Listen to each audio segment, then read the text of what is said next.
Você pode até achar estranho ouvir isso, mas o objeto mais perigoso dentro da sua casa hoje, na maioria das vezes, não é uma boneca antiga, nem um espelho de feira, nem um amuleto escondido numa gaveta. É o celular.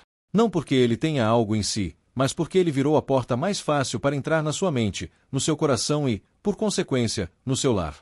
Pela tela, chegam conteúdos que alimentam medo, impureza, rancor, vícios, comparações doentias e uma desesperança silenciosa. E quando isso vira rotina, a casa pode até parecer normal por fora, mas por dentro tudo vai ficando mais pesado, mais irritadiço, mais sem paz. Se esse assunto te interessa e você quer aprender a proteger a sua casa e a sua vida espiritual com orientações práticas, aproveita e se inscreve no canal agora e deixa o seu like, porque isso ajuda este conteúdo a alcançar mais pessoas que também estão precisando de luz e direção. A verdade é que existe uma batalha espiritual acontecendo ao nosso redor. A Bíblia fala disso de forma direta quando ensina que nossa luta não é só contra situações visíveis, mas contra forças espirituais do mal. E é justamente por ser uma batalha invisível que muita gente subestima os sinais. A pessoa sente um peso constante, uma angústia que chega do nada, uma irritação fora do normal, uma sensação de casa carregada, e tenta resolver só no plano material. Claro que saúde física e emocional importam, e ninguém deve ignorar isso. Mas também existe um lado espiritual que pede vigilância, oração e discernimento, porque nem todo ataque vem com cara de ataque. E como essas influências encontram espaço? Quase nunca é com um barulho. Normalmente é com sutilezas. Coisas que parecem inocentes, decorativas, só um presente, só uma lembrança de viagem, só um objeto antigo, só um conteúdo para distrair. Só que aquilo pode estar abrindo brechas. O padre Reginaldo Manzotti, em várias pregações, insiste muito numa ideia simples: vigiar o que entra na nossa casa, porque nem tudo que é bonito é benéfico, e nem tudo que é comum é neutro. Por isso, antes de falar de objetos específicos, entenda a lógica espiritual. Existem coisas que foram associadas a intenções, símbolos e práticas que não têm nada a ver com Deus. Às vezes, o item carrega um peso por causa do contexto em que foi usado. Outras vezes, ele vira um lembrete diário de algo que te puxa para longe da oração, da confiança, da pureza e da paz. E tem também aquilo que vira ponto de curiosidade e faz a pessoa brincar com o que não deveria. Aí a brecha nasce. Então comece pelo que é mais urgente e mais frequente. O que você acessa no celular, o que você deixa aberto no seu histórico, que tipo de vídeos você consome à noite, que conversas você alimenta, que páginas você visita, que perfis você segue. Tem conteúdos que parecem entretenimento, mas são verdadeiros convites ao medo e à fascinação pelo mal. Tem coisas que estimulam a impureza, e isso vai corroendo por dentro, porque você perde a paz, perde a força para rezar, perde a paciência dentro de casa, e a mente vira um lugar barulhento, sempre inquieto. O problema não é a tecnologia, é o que ela vira quando a gente abaixa a guarda. E tem um detalhe que pouca gente percebe: o celular também pode virar ídolo, não porque você adora o aparelho, mas porque ele toma o lugar da oração, do silêncio, da conversa em família, da presença. A pessoa acorda e a primeira coisa que faz é rolar a tela. Dorme e a última coisa é rolar a tela. O coração vai ficando acelerado, a cabeça cheia, e a casa, que deveria ser refúgio, vira extensão do barulho do mundo. Às vezes, só de colocar limites simples, você já começa a sentir o ar mudar, mais calma, mais clareza, mais espaço para Deus agir. Agora, olhando para os objetos físicos, há alguns que merecem atenção especial para quem decidiu viver a fé católica com coerência. Um deles são imagens, quadros e estatuetas de origem duvidosa, principalmente aquelas compradas sem discernimento, em lugares onde você nem sabe que tipo de ritual ou intenção pode ter sido associado. Mas é só decoração, muitos dizem. Só que na vida espiritual, símbolo importa. A própria Escritura orienta a não trazer para dentro de casa aquilo que foi ligado a cultos e práticas contrárias a Deus, porque isso pode confundir, enfraquecer a fé e abrir espaço para perturbação. Outra categoria delicada são objetos claramente ligados ao ocultismo e a práticas de invocação: cartas, tábuas, pêndulos, amuletos energéticos, itens usados para tentar prever o futuro ou chamar entidades. Mesmo quando vendidos como brincadeira ou curiosidade, esses instrumentos foram criados para abrir comunicação com o desconhecido. E quando alguém faz isso, sem autoridade espiritual, sem vida de oração, mexe com o que não entende. O resultado, em muitos relatos, é uma inquietação que cresce. A pessoa perde o sono, a casa fica estranha, surgem discussões sem motivo, e aquilo que era só curiosidade vira uma sombra diária. Tem também objetos da moda que muita gente pendura no quarto achando que está se protegendo, como filtros dos sonhos e peças cheias de símbolos que prometem afastar pesadelos. Só que, Para quem busca proteção em Deus, não faz sentido procurar amparo em amuletos de tradições espirituais diferentes.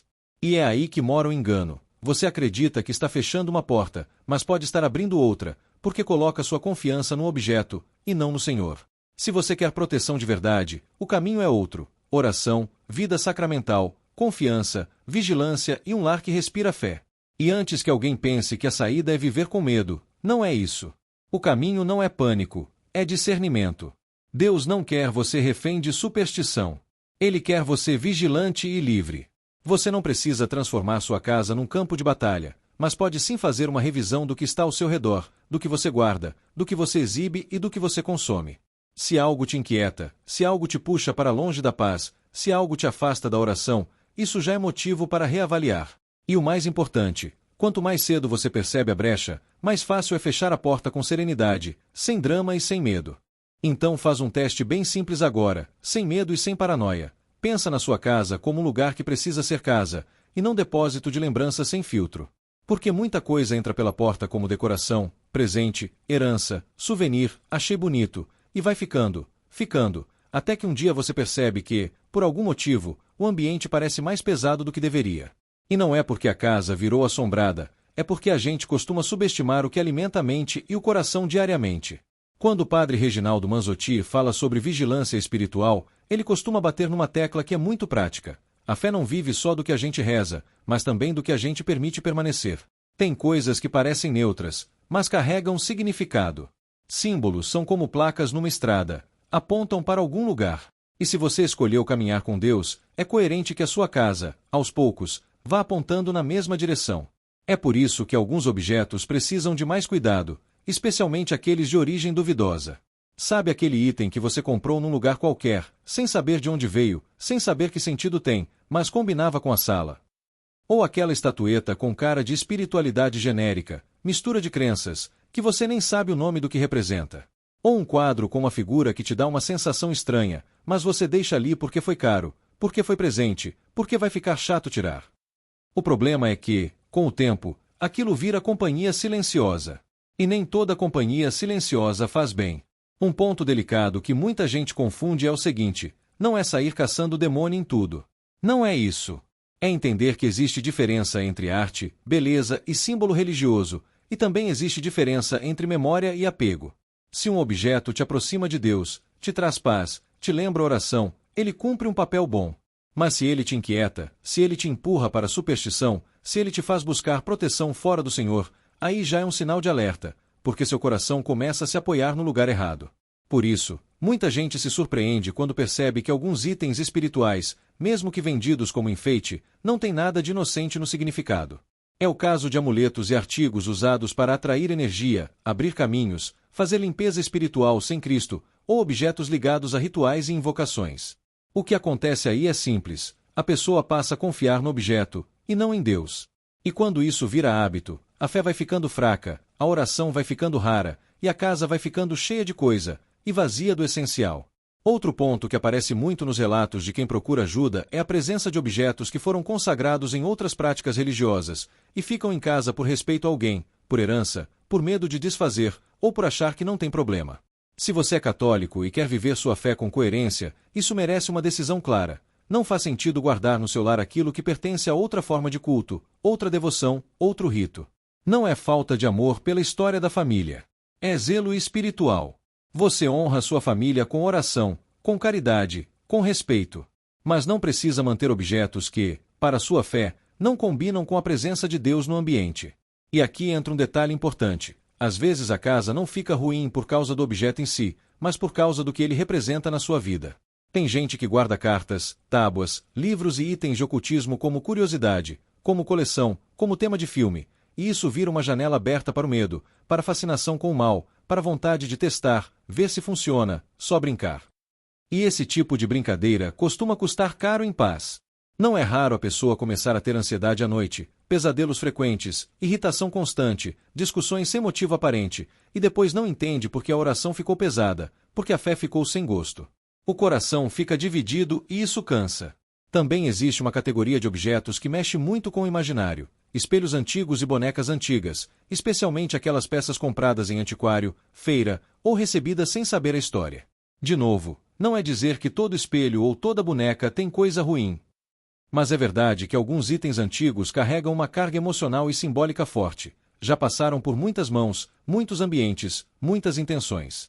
E, além disso, tem um efeito psicológico. O objeto vira foco de medo, e o medo é um terreno fértil para inquietação. Se você sente que algo te perturba, que te deixa desconfortável, que te dá uma sensação de opressão, não ignore. A paz é um termômetro espiritual muito sério. E tem mais: quadros e esculturas com imagens perturbadoras. Às vezes a pessoa acha estiloso ter uma arte que glorifica trevas, sofrimento, violência, demônios ou coisas que dão medo. Só que você está colocando isso na parede do lugar onde você vive. Você acorda, passa por aquilo. Você almoça, olha aquilo. Seu filho vê aquilo. O ambiente vai sendo educado por imagens. E onde a mente mora, o coração se acostuma. Se você quer uma casa leve, escolha aquilo que levanta, não aquilo que pesa. Agora, como agir sem exagero? Começa com um gesto simples: revisão. Não precisa fazer isso como se fosse uma caça ao tesouro do pânico. Faz como quem faz limpeza de verdade.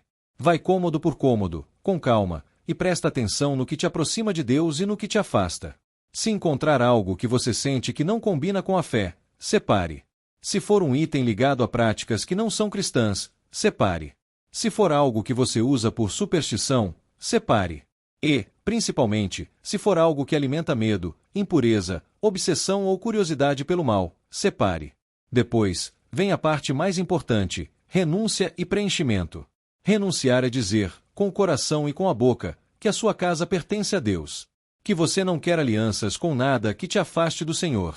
Você pode fazer uma oração simples, com suas palavras, pedindo perdão por qualquer abertura que tenha acontecido e entregando seu lar a Jesus.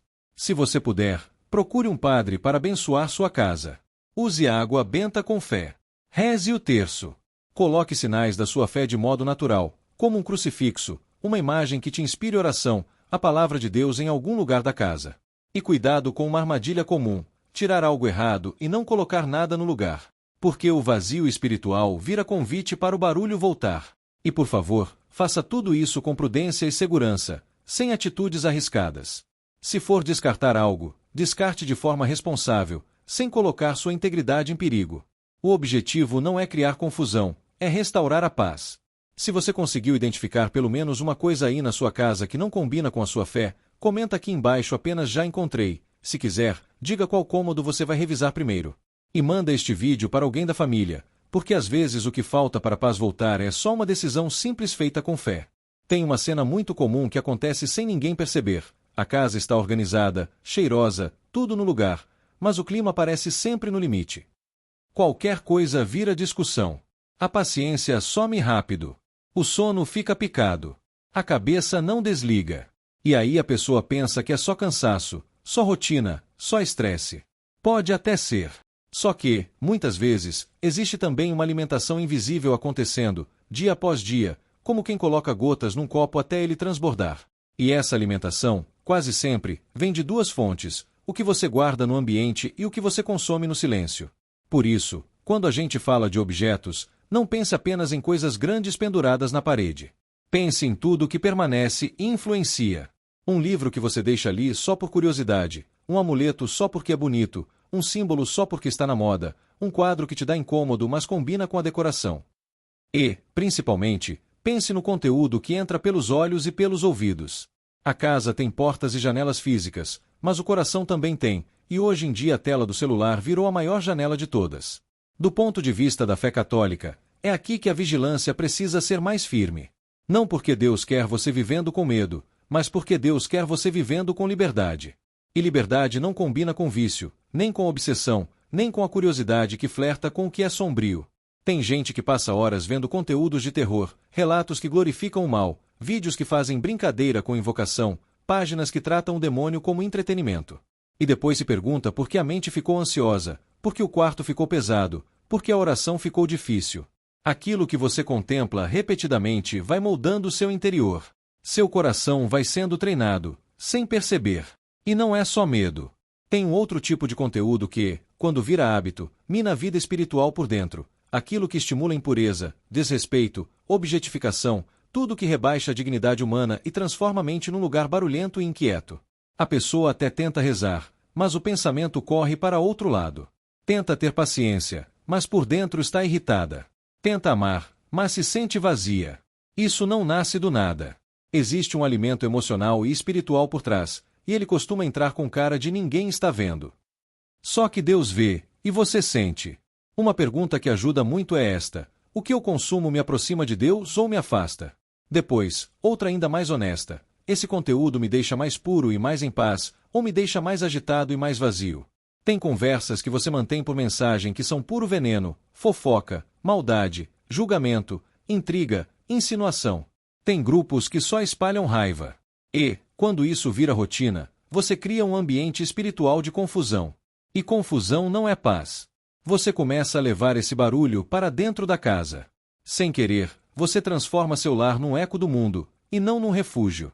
Agora, voltando aos objetos físicos, tem também aqueles que parecem espirituais do bem, mas não estão fundamentados na fé cristã e acabam levando a pessoa para uma confiança paralela. Cristais, mandalas, itens energéticos, símbolos de harmonização que prometem proteção por si mesmos, práticas misturadas que falam de força do universo sem Deus. Para quem escolheu Cristo, isso é uma armadilha sutil. Você começa pedindo equilíbrio e termina colocando sua esperança numa coisa, não no Senhor. E aí, em vez de fortalecer a oração, você troca a vida espiritual por técnicas e objetos. O resultado é uma paz frágil, que dura até a próxima ansiedade bater. A mesma lógica vale para alguns objetos que entram como decoração temática: runas, pêndulos, cartas, peças com símbolos que você nem sabe o que significam, só porque achei diferente. Se você não sabe o que é, por que colocar dentro da sua casa? E se sabe que aquilo vem de práticas que não combinam com sua fé, por que manter? Muitas vezes o apego não é racional, é emocional. Ganhei de alguém, lembro de tal fase, foi caro, é raro. Só que paz vale mais do que raridade. E uma casa abençoada não é a casa com mais coisas, é a casa com mais presença de Deus. Outro ponto importante é o que a casa exibe todos os dias. Muita gente não percebe como imagens influenciam. Quadros com cenas sombrias, figuras perturbadoras, esculturas que transmitem medo, objetos que normalizam trevas como estética. Você passa por aquilo todo dia. A mente registra. O coração se acostuma. E o ambiente vai ficando com uma assinatura emocional pesada. Se você quer um lar de oração, escolha sinais que elevem. Não precisa ser exagerado, mas precisa ser coerente. Um crucifixo simples, uma imagem que te convide a rezar, uma Bíblia num lugar digno, um cantinho de silêncio. É como acender uma lâmpada. A escuridão não discute. Ela apenas recua. E aqui vai algo bem prático, sem complicação. Se você identificou um objeto que não combina com sua fé, não precisa transformar isso num espetáculo. Basta decidir. Tire do lugar de destaque. Separe. Desapegue com serenidade. Se for algo claramente ligado a práticas que você renuncia, descarte de forma responsável e segura. Se for algo que tem valor afetivo por causa de um familiar, guarde a memória com oração, não com objeto. Você honra as pessoas rezando por elas, fazendo bem, celebrando a vida. Não é o item que mantém o amor, é o coração. Depois disso, vem o passo que quase todo mundo esquece: preencher. Porque não adianta tirar o que faz mal e deixar um vazio. Preencha com o bem. Troque uma hora de tela por uma oração curta e sincera. Troque um conteúdo que pesa por um salmo que acalma. Troque uma conversa que espalha raiva por uma mensagem que constrói. A fé cresce por hábito. E, quando esse hábito vira rotina, a casa muda de clima. A família muda de tom. Você muda de dentro para fora. E eu quero que você faça um teste hoje. Escolhe um cômodo da sua casa e decide que ali vai ser um lugar de paz. Nem que seja uma cadeira, um cantinho, uma mesa simples. E decide também um limite para a tela, principalmente à noite. Você vai se surpreender como pequenas decisões fecham portas que estavam abertas sem você notar. E deixe eu te lembrar de um detalhe importante. Tem muita gente que assiste aos vídeos, recebe a mensagem, se emociona, mas não se inscreve. Então confere agora se você está inscrito de verdade no canal e ativa o sininho para receber aviso quando sair vídeo novo. E aproveita para comentar aqui embaixo de qual cidade você está assistindo e qual foi a primeira coisa que você percebeu que precisa mudar na sua casa ou no seu celular. Tem gente que, quando começa a enxergar essas coisas, cai em dois extremos: ou vira refém do medo, ou debocha e trata como bobagem. E nenhum dos dois caminhos é bom. Medo paralisa, deboche cega. A fé caminha no meio, com serenidade e firmeza. Porque, se existe batalha espiritual, também existe um Deus infinitamente maior. E o que ele pede de você não é pânico, é vigilância com paz no coração. E aqui entra uma parte bem concreta, que costuma trazer alívio imediato: aprender a diferenciar três coisas que muita gente mistura. Uma coisa é o objeto que tem um significado espiritual contrário à sua fé. Outra coisa é o objeto que, pela história e pelo contexto, virou um ímã de inquietação e lembranças ruins.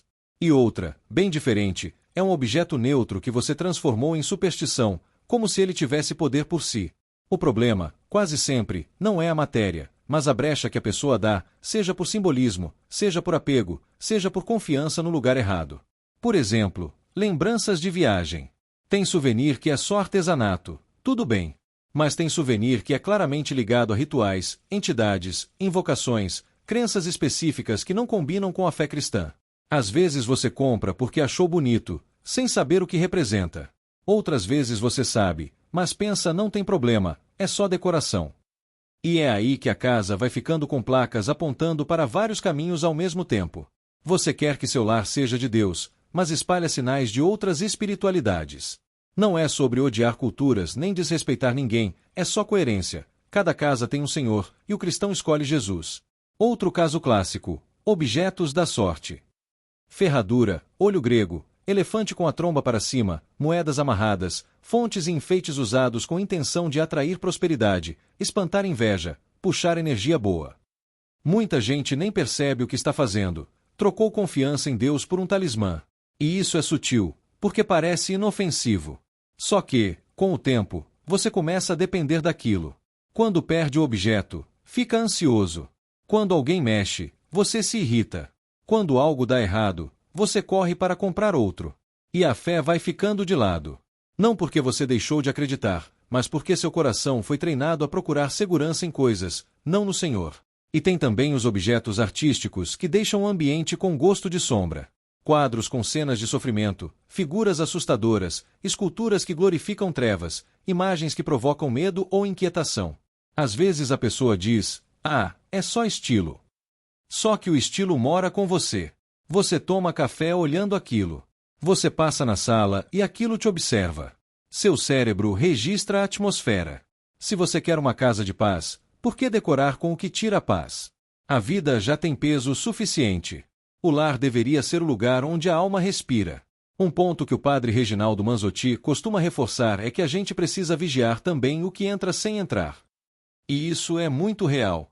Música, vídeos, conversas, piadas, conteúdos que normalizam o mal, que empurram a pessoa para a impureza, que alimentam raiva, fofoca e ressentimento. Isso não ocupa espaço na estante, mas ocupa espaço dentro de você. E quando ocupa espaço dentro de você, inevitavelmente transborda para casa. No modo como você fala, no clima do ambiente, na paciência com os filhos, na ternura com o cônjuge, na disposição para rezar. A casa muda quando o coração muda, e o coração muda pelo que ele consome. Agora, o que fazer de forma prática, sem exagero? Comece com um passo simples e poderoso: decisão.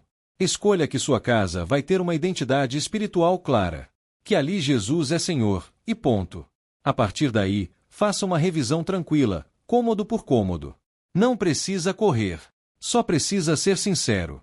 Pegue tudo o que for ligado a práticas que não combinam com a fé católica e separe. Pegue tudo o que você usa como superstição e separe. Pegue tudo o que te dá inquietação ou alimenta medo e separe. Só esse ato já muda a atmosfera, porque o coração deixa de fingir que não vê. Depois vem a parte do fechar a porta. E fechar a porta não é gritar nem fazer cena. É renunciar. Com palavras simples, você pode dizer algo como: Jesus, eu entrego minha casa a ti. Eu renuncio a tudo o que não vem de ti.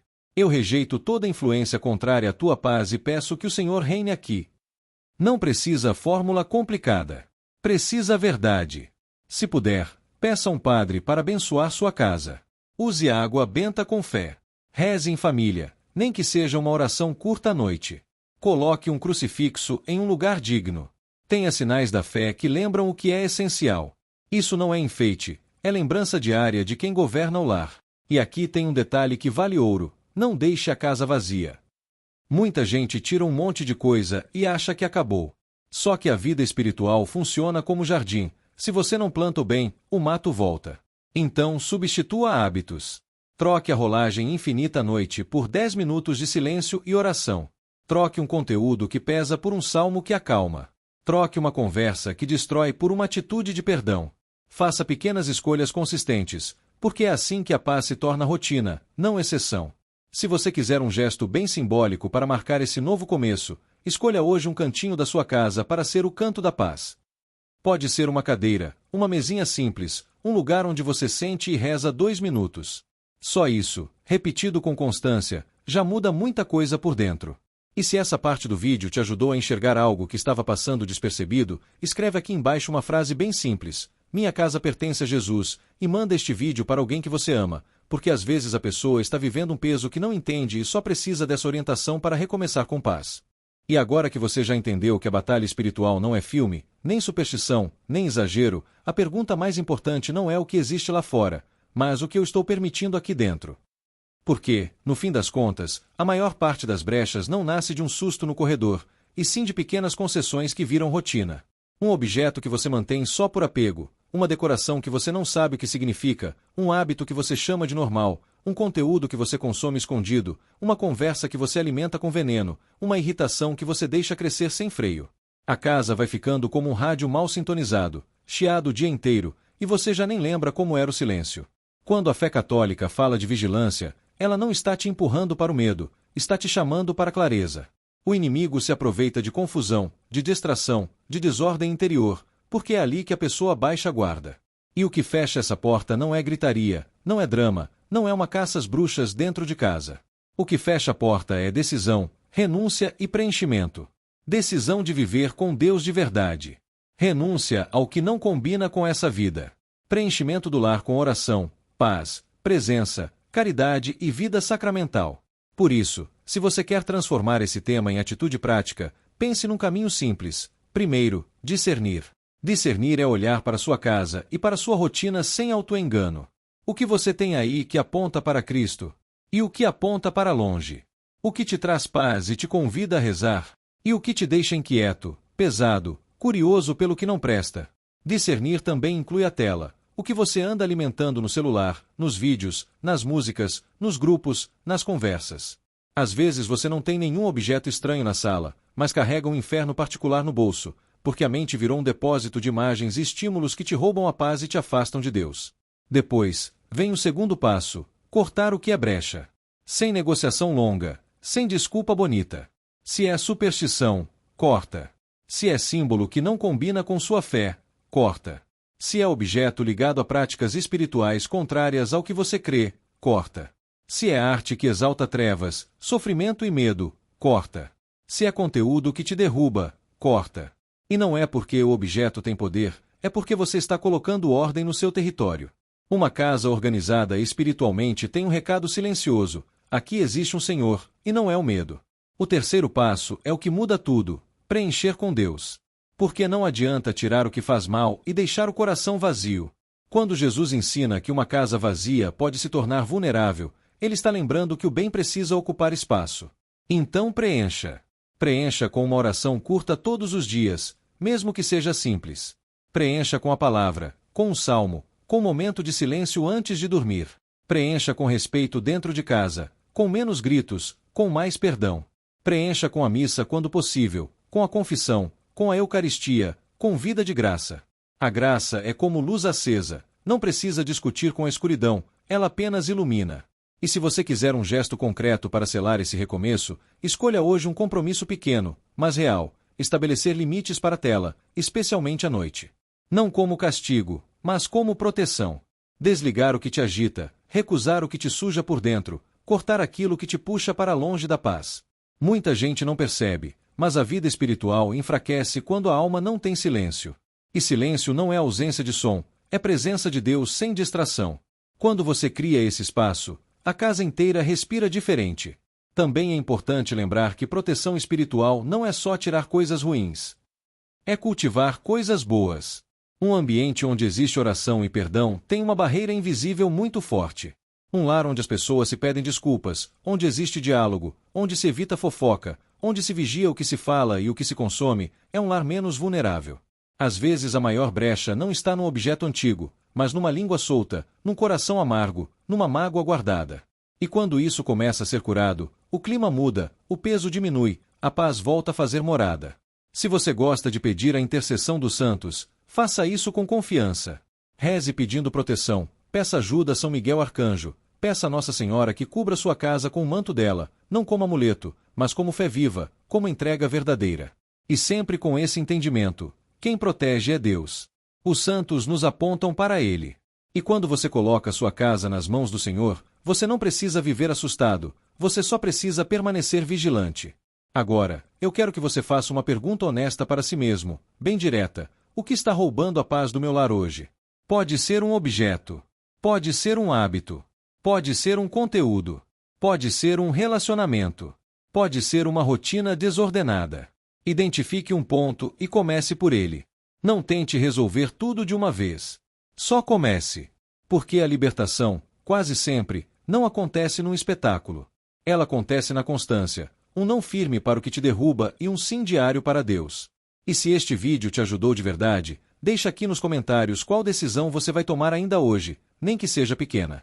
Se você quiser, escreva também um pedido de oração pela sua casa e pela sua família, porque eu quero saber por quem você está lutando. E pega este vídeo e compartilha com alguém no WhatsApp, alguém que anda sem paz, alguém que vive dizendo minha casa está pesada, porque às vezes a pessoa só precisa de direção para recomeçar com serenidade.